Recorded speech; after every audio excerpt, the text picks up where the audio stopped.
Against History, Against Leviathan, by Fredy Perlman. Chapter 1. And we're here, as on a darkling plain, swept with confused alarms of struggle and flight, where ignorant armies clash by night. M. Arnold. Here one can neither stand nor lie nor sit. There is not even silence in the mountains, but dry sterile thunder without rain. T.S. Eliot. The darkling plain is here. This is the wasteland. England, America, Russia, China, Israel, France. And we're here as victims, or as spectators, or as perpetrators of tortures, massacres, poisonings, manipulations, despoliations. Hic Rhodus. This is the place to jump, the place to dance. This is the wilderness. Was there ever any other? This is savagery. Do you call it freedom? This is barbarism. The struggle for survival is right here. Haven't we always known it? Isn't this a public secret? Hasn't it always been the big public secret? It remains a secret. It is publicly known but not avowed. Publicly, the wilderness is elsewhere. Barbarism is abroad. Savagery is on the face of the other. The dry, sterile thunder without rain, the confused alarms of struggle and flight, are projected outward, into the great unknown, across the seas and over the mountains. We're on the side with the angels. A shape with lion body, and the head of a man, a gaze blank and pitiless as the sun, is moving its slow thighs. W. B. Yeats. Is moving its slow thighs against the projected wilderness, against the reflected barbarism, against the savage face that looks out of the pond, its motion emptying the pond, rending its banks, leaving an arid crater where there was life. In a wonderfully lucid book titled Beyond Geography, a book which also goes beyond history, beyond technology, beyond civilization, Frederick W. Turner, not to be confused with Frederick Jackson Turner, the frontiersman's advocate, draws the curtain and floods the stage with light. Others drew the curtain before Turner. They're the ones who made the secret public. Toynbee, Drennan, Jennings, Kamat, Debord, Zerzan among contemporaries whose lights I'd borrowed. Melville, Thoreau, Blake, Rousseau, Montaigne, Las Casas among predecessors. Lao Tse as long as written memory can reach. Turner borrows the lights of human communities beyond civilization's ken, to see beyond geography. He sees with the eyes of the dispossessed of this once beautiful world that rests on a turtle's back, this double continent whose ponds emptied, whose banks were rent, whose forests became arid craters from the day it was named America. A vast image out of Spiritus Mundi troubles my sight. Focusing on the image, Yeats asked, "And what rough beast, its hour come round at last, slouches towards Bethlehem to be born?" The vision is as clear to Turner as it was to Yeats. The darkness drops again, but now I know that 20 centuries of stony sleep were vexed to nightmare by a rocking cradle. Seers of old returned to share their visions with their communities, just as women shared their corn and men their hunt. But there is no community. The very memory of community is a fogged image, out of Spiritus Mundi. The seer of now pours his visions on sheets of paper, on banks of arid craters, where armored bullies stand guard and demand the password, positive evidence. No vision can pass by their gates. The only song that passes is a song gone as dry and cadaverous as the fossils in the sands. Turner, himself a guard, a professor, has the courage of a Bartolomeo de las Casas. He storms the gates, refuses to give the password, and he sings, he rants, he almost dances. The armor comes off, even if it is not merely worn like clothes or masked, even if it is glued to face and body, even if skin and flesh must be yanked off with it, the armor does come off. Of late, many have been storming the gates.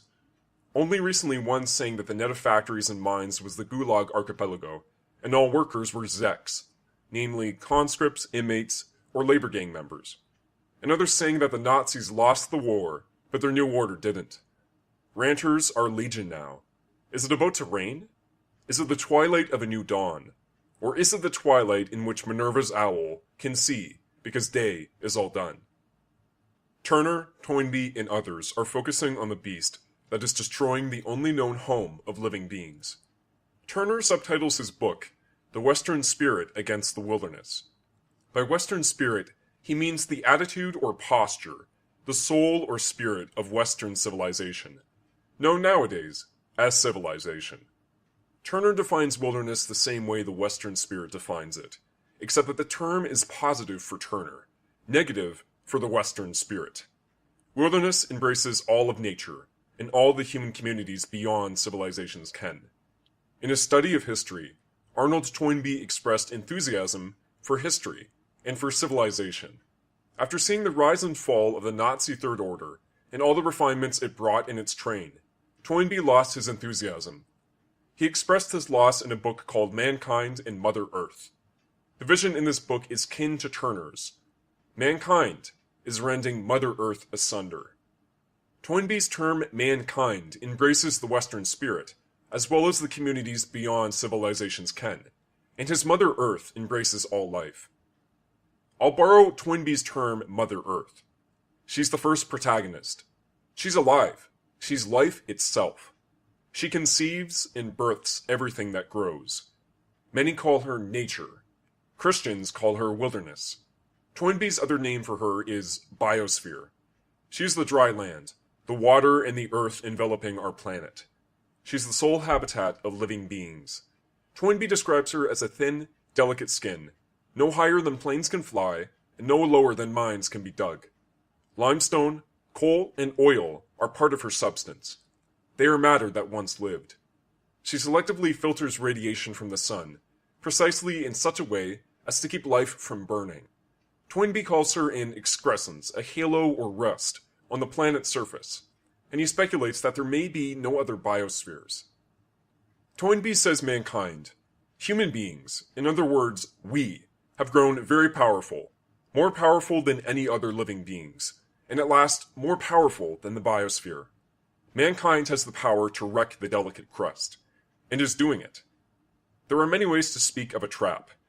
It can be described from the standpoint of the self-balancing environment, of the trapper, of the trapped animal. It can even be described from the standpoint of the trap itself, namely from the objective, scientific, technological standpoint. There are as many ways to speak of the wrecking of the biosphere. From the standpoint of a single protagonist, Earth herself, it can be said that she is committing suicide. With two protagonists, mankind and Mother Earth, it can be said that we are hurting her. Those of us who accept this standpoint and squirm with shame might wish we were whales. But those of us who take the standpoint of the trapped animal will look for a third protagonist. Toynbee's protagonist, mankind, is too diffuse. It embraces all civilizations and also all communities beyond civilization's ken. Yet the communities, as Toynbee himself shows, coexisted with other beings for thousands of generations, without doing the biosphere any harm. They are not the trappers, but the trapped. Who, then, is the wrecker of the biosphere? Turner points at the Western spirit. This is the hero who pits himself against the wilderness, who calls for a war of extermination by spirit against nature, soul against body, technology against the biosphere, civilization against Mother Earth, God against all. Marxists point at the capitalist mode of production, sometimes only at the capitalist class. Anarchists point at the state. Comont points at capital.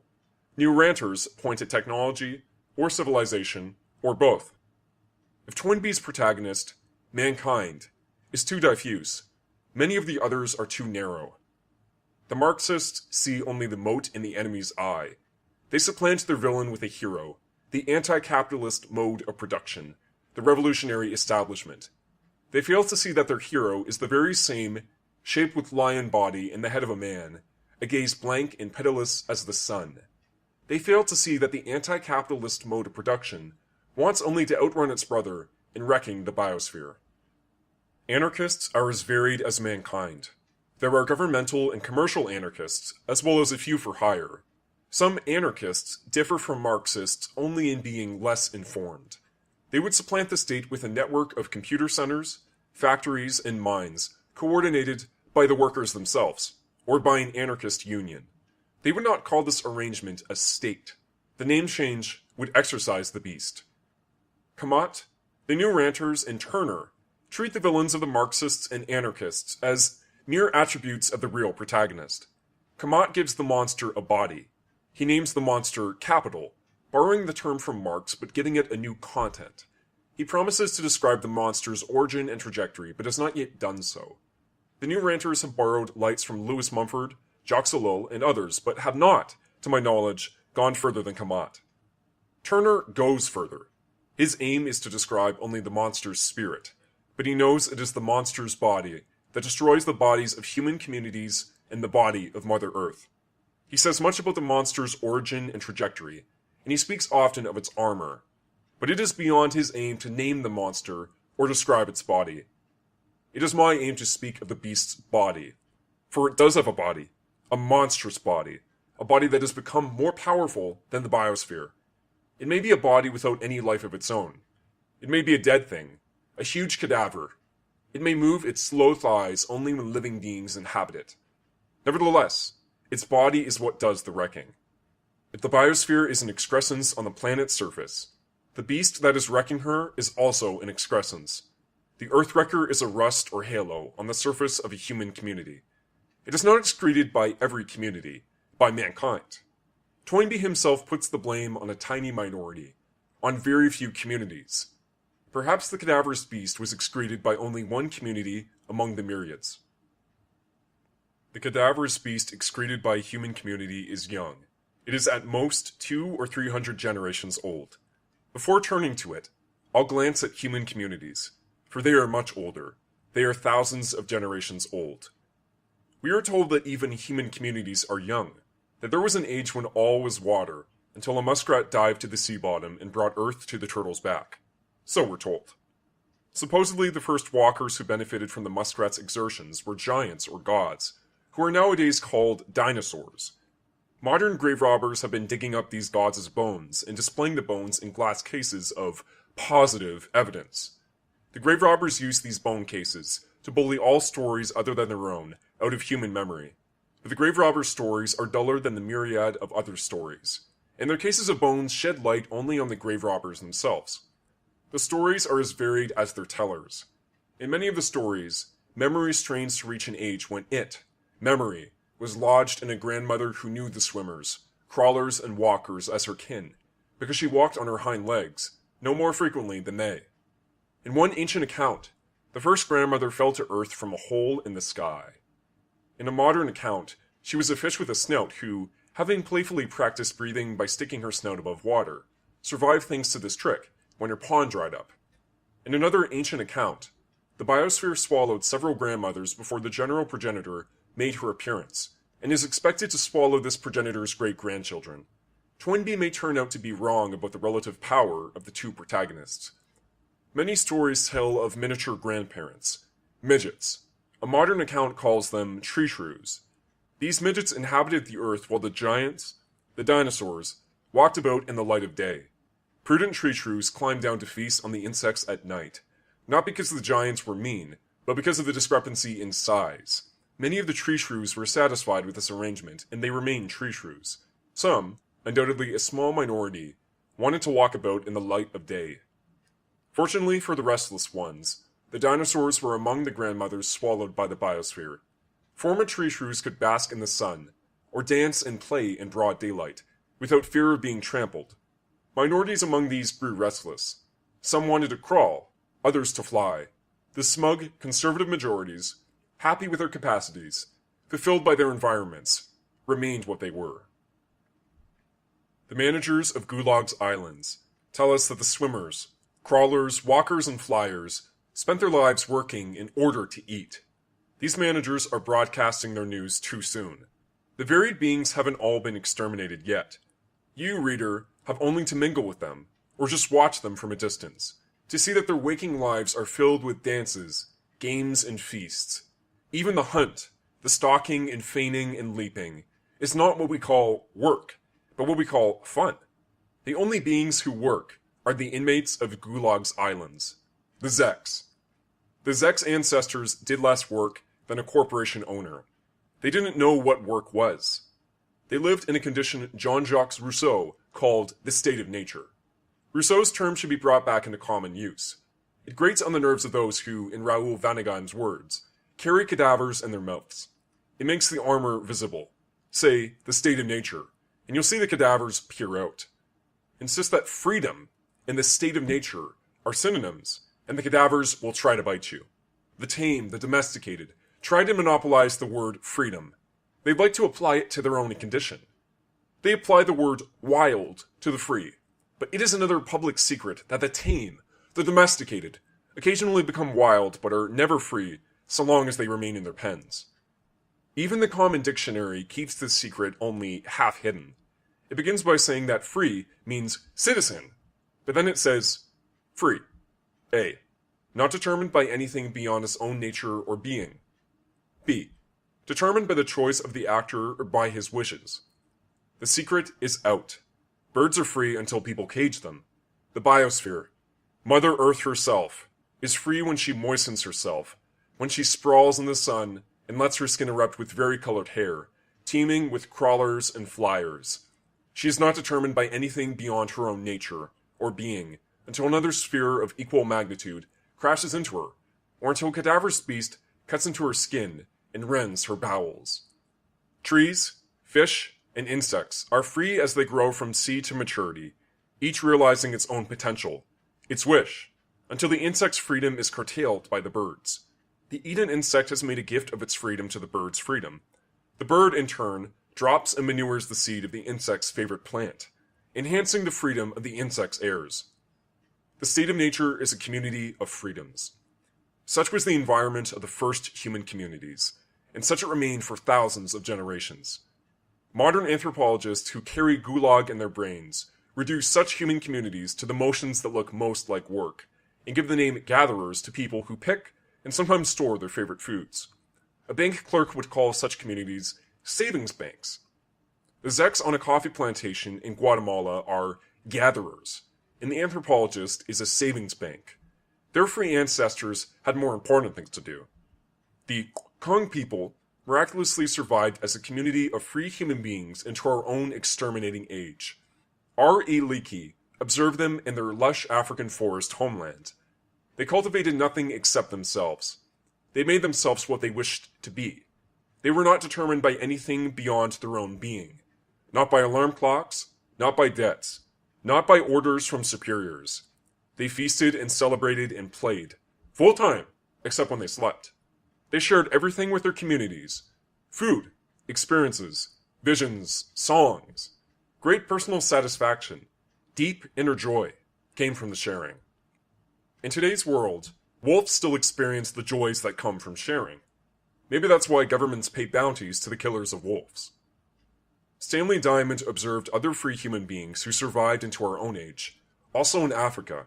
He could see that they did no work, but he couldn't quite bring himself to say it in English. Instead, he said they made no distinction between work and play.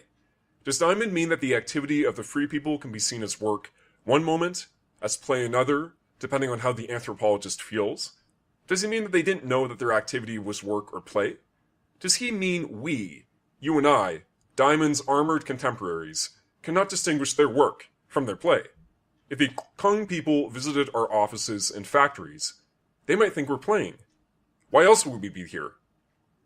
Why else would we be there? I think Diamond meant to say something more profound. A time and motion engineer watching a bear near a berry patch would not know when to punch his clock. Does the bear start working when he walks to the berry patch? When he picks the berry? When he opens his jaws? If the engineer has half a brain, he might say the bear makes no distinction between work and play. If the engineer has an imagination, he might say that the bear experiences joy from the moment the berries turn deep red, and that none of the bear's motions are work. Leakey and others suggest that the general progenitors of human beings, our earliest grandmothers, originated in lush African forests, somewhere near the homeland of the Kung. The conservative majority, profoundly satisfied with nature's unstinting generosity, happy in their accomplishments, at peace with themselves and the world, had no reason to leave their home. They stayed. A restless minority went wandering. Perhaps they followed their dreams. Perhaps their favorite pond dried up. Perhaps their favorite animals wandered away. These people were very fond of animals. They knew the animals as cousins. The wanderers are said to have walked to every woodland, plain, and lake shore of Eurasia. They walked or floated to almost every island. They walked across the land bridge near the northern land of ice to the southernmost tip of the double continent, which would be called America. The wanderers went to hot lands and cold, to lands with much rain and lands with little. Perhaps some felt nostalgia for the warm home they left. If so, the presence of their favorite animals, their cousins, compensated for their loss.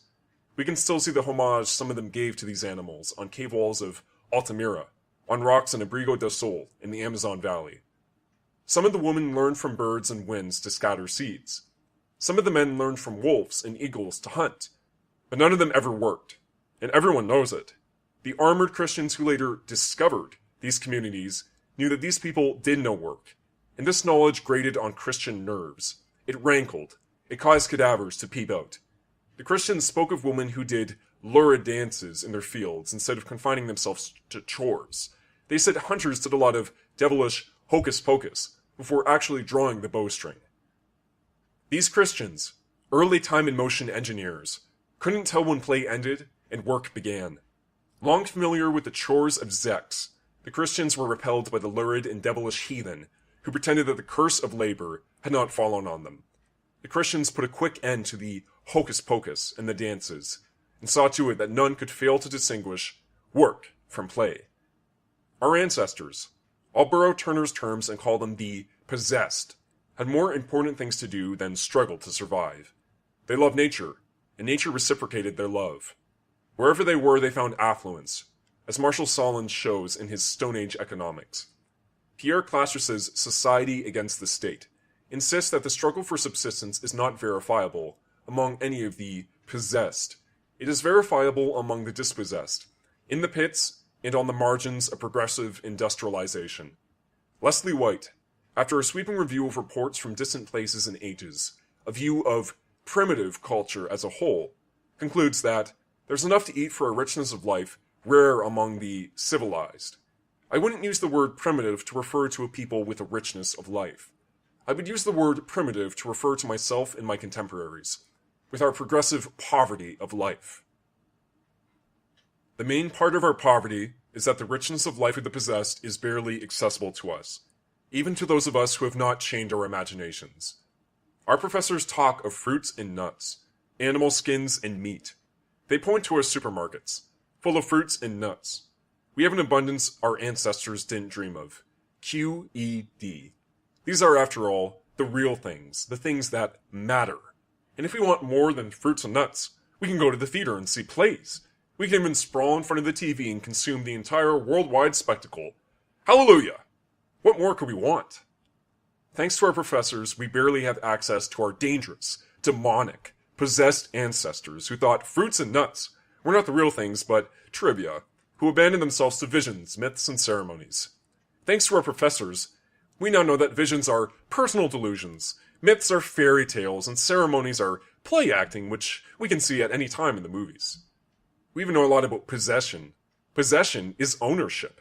We possess houses and garages and cars and stereo equipment, and we're constantly running to possess more. There's no limit to what we want to possess. Surely it must be said that possession is our central aim, not theirs. Where is the professor who, like Mircea Eliade, frees himself of the armored vision and sees through the iron curtain of inversion and falsification? And even Eliade fogs what he sees by claiming to find analogies and vestiges in our world. The strait that separates us from the other shore has been widening for 300 generations, and whatever was cannibalized from the other shore is no longer a vestige of their activity, but an expression of ours. It's shit.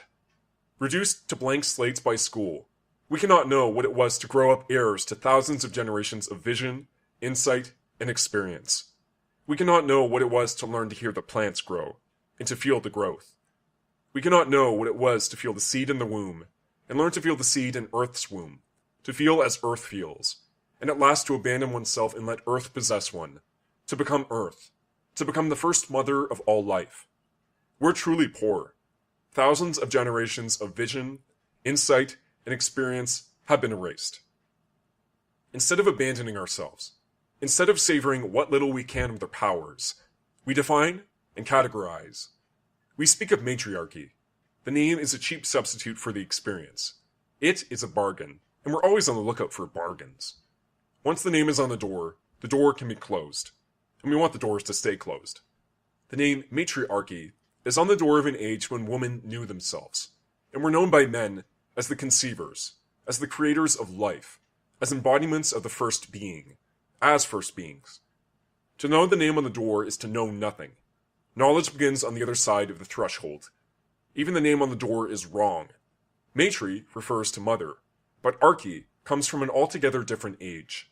Archy refers to government, to artificial as opposed to natural order, to an order where the archon is invariably a man. Anarchy would be a better name for the door. The Greek prefix an means without. On the other side of the threshold, the possessed mother returns to her body and proceeds to share her experience with her kin, just as she shares fruits and nuts. Our tongues would be hanging out for the fruits and nuts, but her sisters, cousins, nieces, and nephews are hungry for the experience. When the mother shares the experience, she also shares the thousands of generations of vision and insight, the wisdom that helped make her experience so meaningful, so frightfully profound. She doesn't apply chalk to a blackboard. She doesn't write a textbook. She hops. She sings. She begins the lurid dance, the orgy that will one day terrify the Christians. Her cousins and nieces join in the dance. They let go. They abandon themselves to her songs, her motions. They too let themselves be possessed by the spirit of earth. They too experience the greatest joy imaginable. The nephews also abandon themselves. They too are possessed, enriched.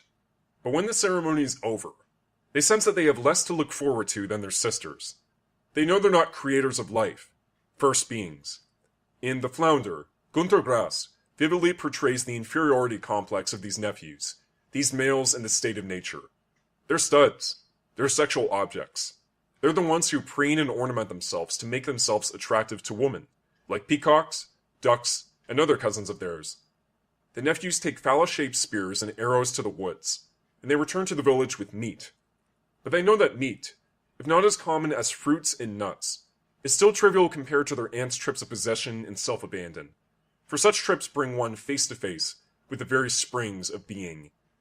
The nephews also seek visions. They too are heirs to thousands of generations of observation and wisdom. Their uncles saw to that. They know that the forest is not the thing it has become for us, a meat corral, a lumber factory.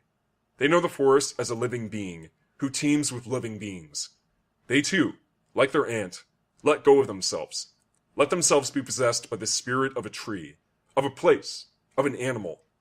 If they've learned much, and well, they even look up, above the forest. They strive for the sky, and on rare occasions the spirit of the sky possesses them. They fly. They become sky, feeling all its motions, sensing all its intentions. They become the sky who mated with earth, and gave birth to life. A man who returns to his village with such news is much, and has much to share, more than mere meat. What trips those must have been! Such profound celebrations of life have no counterpart, no analogy in what Turner calls the narrow, unsexed, anthropocentric version that Western civilization has become uncomfortably familiar with. Just how far progress has brought us is revealed by the occasional tourist who happens on a seer. The tourist listens to the old man, who somehow slipped into our own age, from the other shore. The tourist sits fidgeting through what he calls a séance, snapping photographs. At the end of it all, the tourist produces a photograph which proves that the seer didn't fly, didn't even rise from his seat. And the tourist leaves, happily convinced that they, not he, are dupes and morons. Photographs show what we're most interested in, the surfaces of things. They don't show qualities, spirits. Some of the people who left the human communities remembered some of the qualities. They remembered some of the joys of possession, not possession of things, but possession of being. They remembered, but vaguely, foggily. Surrounded by things, they lost the ability to express the qualities. They knew the age they had left was more valuable, more pure, more beautiful than anything they found since. But their language had gone poor. They could speak of what they had lost only by comparing it to things of their world. They called the Forgotten Age the Age of Gold.